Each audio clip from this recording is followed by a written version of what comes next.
My name is Eric Larsen. I am the kind of founder and co-owner and proprietor of Marion Street Cheese Market in Oak Park, Illinois.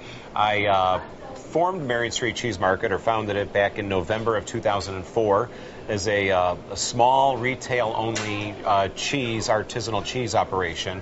And then over the course of several years added wine and beer and other gourmet foods.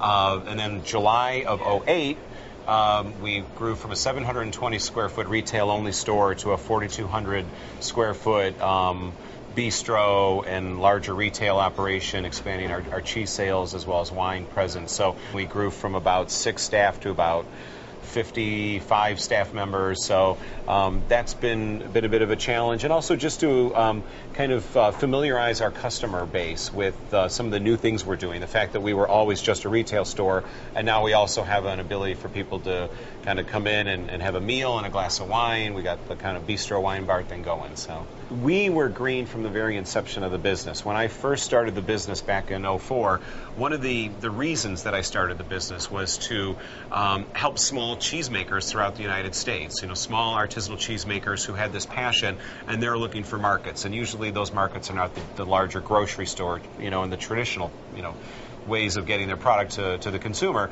And so, you know, we were always trying to focus on the small, you know, domestic, sustainably produced cheesemakers, the ones following either organic or sustainable farming methods. So, you know, green has always been a really, you know, big focus for my business from the very beginning when I founded it. We've used compostable plastic deli containers made of corn fibers for years now. We were probably the first business in the Oak Park area to do that. When we did the build out back last year, we made sure we incorporated that also into the complete design of the space. So we used EnviroGlass, you know, recycled glass bar tops. All the wood was from a sustainable certified cherry forest. The chairs that we use are from reclaimed recycled seat belts. So we try to incorporate a green and sustainable philosophy throughout the new build out, just like we had when we opened the business back in '04. When we opened up, I found it was very important right away to be an active retailer within the community. I think it's one of the things that's helped establish us and helped make us, you know, at least to this point, successful. So whether it was the greater, you know, Oak Park business community or the smaller business community of the neighborhood we were in, you know, we always got heavily involved in those kind of opportunities, and I felt it's been really beneficial to us. The cheese world in the U.S., or the cheese society, you know, it's pretty spread out. You got people in Vermont, and you got people in Oregon, and you got people in, you know, all over the, you know, Wisconsin, wherever. And so it's great to be able to use online means of communication, whether it's email or constant contact blasts. We use Facebook and MySpace as ways to communicate. You know, it helps us with our customer base, but it also helps us with our vendor base. It helps us communicate to them what we're doing.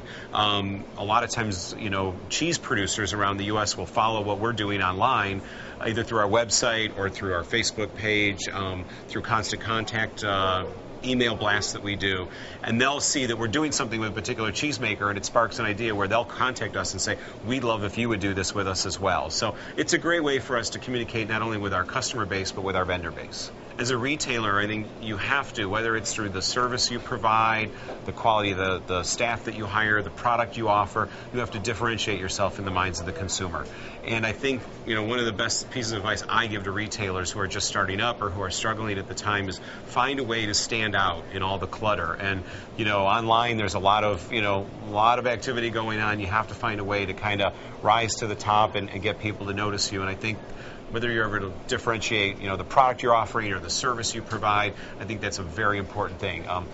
It's really one of the keys, once you've learned how to differentiate it, is how to communicate that. And I think online communities are a great way to do that. We see opportunities where we're going to be able to do classes and educate our customers about cheese.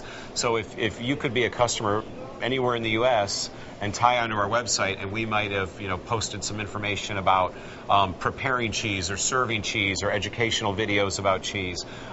So we intend to continue to use, you know, almost create an online community of cheese aficionados who can, you know, kind of communicate with one another and share ideas and resources and use us as one of those central points for them to do that. With the Gift at Home Network, we feel really confident that it's going to provide us opportunities to maybe teach staff some some things. One of the things we were looking at was like how to run a staff meeting, and just very useful tools and tips for us as a retailer, for us to grow as a business. A lot of the times, one of the challenges as a small independent retailer is you don't have the wealth of resources at your fingertips. So it's great to have a resource like this that we can turn to help us.